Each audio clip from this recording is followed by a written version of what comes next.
feeling? What's the plan now?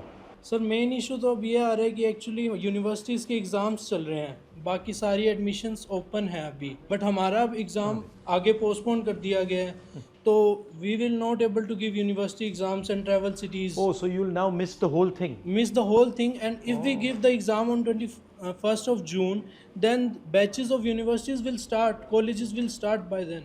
So you'll basically end up missing 1 year. Missing 1 year, we have to take another drop for it if we are not selected. Sir मैंने 12th के बाद first attempt दिया था, but उस time पे भी paper बहुत hard आया था और बिल्कुल नॉर्मलाइजेशन नहीं था. बट अब मेरा ट्रस्ट ही नहीं है बिल्कुल कंडक्टिंग बॉडी पे कि मैं दोबारा एग्ज़ाम दूँ. तो अब कैसे मेरे को ट्रस्ट दिलाओगे कि मेरे को वापस अपने सपने देखने चाहिए. कंडक्टिंग बॉडी है वो खुद ऐसे अपना एक्सेप्ट तो नहीं कर रही है डायरेक्टली कि उन्होंने पेपर लीक करवाया. बट सर लीक हुआ कैसे एग्जैक्टली? सर एग्जैक्टली तो कंडक्टिंग बॉडी के थ्रू ही कोई मेंबर था, उसके थ्रू पेपर गया, फिर वो इंडिया में पुणे के थ्रू जैसा हमें पता चला है वो शिखर में पहुंचा. वहाँ पर वो बहुत इजीली वेरी चीप कॉस्ट पे सर 20,000 सिर्फ 20,000 में वो पेपर बच्चों को बेचा गया. उसके बाद वहाँ से बहुत ज़्यादा. और ये कैसे व्हाट्सएप से? व्हाट्सएप ग्रुप से. हाँ ऑनलाइन. और सर जैसे रीनीट का पेपर भी लीक हो रहा है, वो ऑलरेडी न्यूज़ बन गया, तो उनका कोई ट्रस्ट ही नहीं. बोले रीनीट का भैया पेपर अवेलेबल है टेलीग्राम. सर जब सिस्टम पे इतना सारा फैसिलिटी है, वो सब अपने आप ट्रैक कर सकता है पेपर किधर से कहाँ कैसे लीक हो रहा है. एक नॉर्मल स्टूडेंट पेपर को ट्रेस कर पा रहा है कि वो कहाँ लीक होगा, कैसे मिलेगा. तो सिस्टम क्यों नहीं कर पा रहा है कि हम कैसे पता लगा पाएँ कि किसके थ्रू पेपर लीक हुआ, कैसे हुआ. ट्रस्ट ही ब्रेक हो गया. ट्रस्ट ब्रेक हो गया. पूरी लाइफ हमारी डिपेंड करती है उस पर कि हम एक डॉक्टर बन सकते हैं या नहीं बनेंगे, और ये ट्रस्ट ही हमारा ब्रेक हो गया. ना हमारे अंदर से स्ट्रेंथ है हमारे अंदर कि हम दोबारा मेंटली दोबारा प्रिपेयर करें, और ये एक साल फिर से हम ड्रॉप लेंगे ही, क्योंकि अगर हम नहीं हुए सिलेक्ट तो हमारे पास कुछ नहीं रहेगा. हम हर साइड से हम लेस है, कुछ कर ही नहीं सकते. हम ट्रस्ट ब्रेक हो गया, किसी को ट्रस्ट हो ही नहीं रहा कि ये पेपर लीक नहीं होगा. हमें तो लग रहा है ये भी हो जाएगा. कोई ऐसी बात नहीं है जो गारंटी कर रही है कि नहीं होगा. तो आपको मालूम नहीं होगा या नहीं होगा, लास्ट मिनट पे हो जाएगा, फिर से वो तमाशा शुरू हो जाएगा. लास्ट ईयर भी हुआ था, तब इन्होंने सेलेक्टेड जो सेंटर्स थे उन बच्चों का री करा दिया था. इस साल इन्होंने बिल्कुल ही सबका ही पेपर री कर दिया है. तो पास 2 साल से ऐसे चल रहा है, तो हम क्या गारंटी लेके अगले साल भी नहीं होगा. हमारे लिए तो वो पूरा 1 साल ऐसे जाता ना, मतलब एज अ स्टूडेंट हम तो अपने आप को पूरा आइसोलेट कर लेते हैं ना, एक एग्ज़ाम के लिए हर चीज़ से कट ऑफ कर देते हैं. फैमिली इवेंट्स पे इवन हम लोग कहीं पे भी नहीं जाते, बस एक पेपर देने के लिए कि हमें एग्ज़ाम क्लियर करना है. वो ही जब अगर ऐसे बिक रहा है 25-25 हज़ार में, 20-20 हज़ार में, तो वो तो कोई वैल्यू नहीं है वो. एंड ये भी तो सर कोई छोटा मोटा एग्ज़ाम तो है नहीं.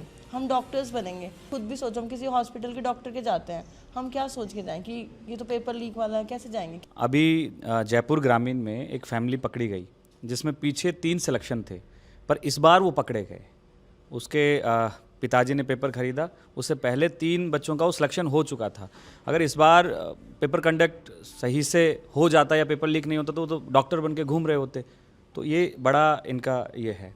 तो और कोटा में तो सर हर दूसरे दिन सुसाइड हैं, और ऐसी स्थिति बन गई कि कोटा वाले जो कोचिंग सेंटर हैं वो दबा देते हैं बात को, थाने से लेके और सब कुछ. फिर उनके कैरेक्टर को जज किया जाता है कि बच्चे ने नशे की वजह से जो है सुसाइड किया है, या फिर कोई उनका लव अफेयर की वजह से सुसाइड किया है. जो एक्चुअल बात होती है वो आती नहीं है, और ये सीकर में भी होने लगा है और कोटा में भी होने लगा है. लगभग यही नाम दिया जा रहा है. इतना ज़्यादा पॉलिटिकल प्रेशर है सरकार का वहाँ पे कि अगर थोड़ा सा भी मीडिया में आ गया तो बस पहुँच जाते हैं, डरा रहे हैं.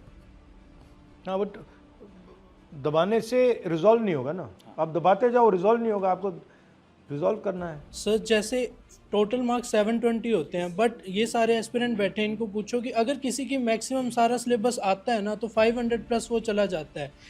500 से लेके सिलेक्शन तक सर उतना ही रहता है कि अपना एग्ज़ाम कैसे गया 3 घंटे, उस टाइम वाला वो मेन होता है सिलेक्शन में. कि अगर आपको सारा सिलेबस चाहे आता है, वो अगर 3 घंटे में अगर कुछ भी आपका ख़राब हो गया, टाइम वेस्ट हो गया या ध्यान नहीं लगा, तो वो ज़ीरो हो जाता है. तो रीनीट देना मतलब सर एग्ज़ाम वापस नहीं है, तो पूरा सिलेक्शन प्रोसेस ही वापस हो गया. And so mainly we are coming from a middle class family, and if we are talking about girls, तो उसमें इतनी फ्रीडम नहीं मिलती है हम लड़कियों को, लाइक कि इतने साल तक तुम बार बार रिपीट ड्रॉप करते रहो, वापस पढ़ते रहो, और उसके बाद अगर पेरेंट्स हमें पढ़ने भी देते हैं तो like we need money for institutes and all, जिसमें बहुत हाई लेवल के उन्होंने दे रखे हैं। जितने भी इंस्टीट्यूट्स हैं उनकी फ़ीस इतनी ज़्यादा हाई है, लाइक इन लैक्स, तो वो लोग हर कोई कैसे अफोर्ड करेगा। और सेकंड थिंग कि हमें ये चीज़ मिल भी जाती है तो सेफ्टी नहीं होती, और उसके बाद अब हम वहाँ जाकर 3 घंटे पहले एग्ज़ाम के पहले खड़े हो जाते हैं, और उसके बाद 3 घंटे तक हमारी चेकिंग होती है, हमारा सब होता है, 2 घंटे बायोमेट्रिक में लेते हैं वो लोग, उसके बाद भी हमारी चेकिंग कर रहे हो, एक बार सिस्टम की तो कर लो। आप डॉक्टर क्यों बनना चाहते हैं? मेरी ग्रैंड मदर हार्ट अटैक से डेथ हो गई उनकी लास्ट ईयर, तो मेरा ड्रीम ये है कि मैं अगर डॉक्टर बनती हूँ तो जहाँ जो लोग हॉस्पिटल्स प्रोवाइड नहीं कर पा रहे हैं, जहाँ डॉक्टर्स नहीं हैं, मैं वहाँ जाकर उनकी हेल्प कर सकूँ। तो मेरा ड्रीम ये है बस, like not for just for money but for like faith and like उनको ये तो हो दैट कि हाँ कोई प्रेजेंट बचा है, सकता है। कोई बचा सकता है, कोई प्रेजेंट है उस जगह पर। Cardiologist purely because of your grandmother. या बिकॉज ऑफ हर। बट आपने बड़ी अच्छी बात बोली कि आप ये पैसे के लिए नहीं करना चाहते हो, आप फेथ के लिए करना चाहते हो। तो आप यहाँ आए हो because your faith in NEET is broken, but in आपके प्रोफेशन में तो faith is the main thing, कि जो आपको जिसका आप इलाज कर रहे हो उसको लगे कि आप उसकी जान बचाने की कोशिश कर रहे हो, ऑनेस्टली जान बचाने की कोशिश कर रहे हो। बट वो तो पूरा मतलब बिजनेस सा बन गया है। और आपका भी जो चल रहा है, फ्रैंकली आपने मुझे बोला कि tuition fees, this is not, tuition fees is not your responsibility. It is our parents' responsibility. No, but actually the education system should not require you to have tuition. Actually the system should be strong enough that you don't require tuition at home, all this stuff. But that system has completely become essentially a business. So the whole pura idea है कि भाई पैसा it's just निकालो. like a business. So it's no, government can't do it. It is government has decided that it wants to hand this over to somebody else. This, in my view, it is the government's responsibility to educate people. It is the government's responsibility to give people health care. That's my view. That's not the current government's view. And sir अगर private colleges में लेते हैं तो like it's like everyone can not afford, right. 2.5 CR है 5 साल की वहाँ की फीस, तो इतना तो कौन अफोर्ड कर सकता है? Only the rich people can afford that. Private coaching में सर एक फिक्स्ड प्राइस रहना चाहिए, मतलब वो स्टडीज़ का। जैसे अभी सर एलन वगैरह में बहुत सारे में 140 फीस है, किसी की 130 है, तो मतलब एक फिक्स नहीं है। और ये सब के लिए कोई अफोर्ड कर नहीं सकता। बहुत सी बार बहुत सौ को लोन लेना पड़ता है पढ़ाने के लिए, वो सबसे बड़ा इशू है। There are certain people who are controlling the medical colleges. There are certain people who are controlling the exam system. These guys are friends with each other. There's huge money. This is a method to suck money out of you people.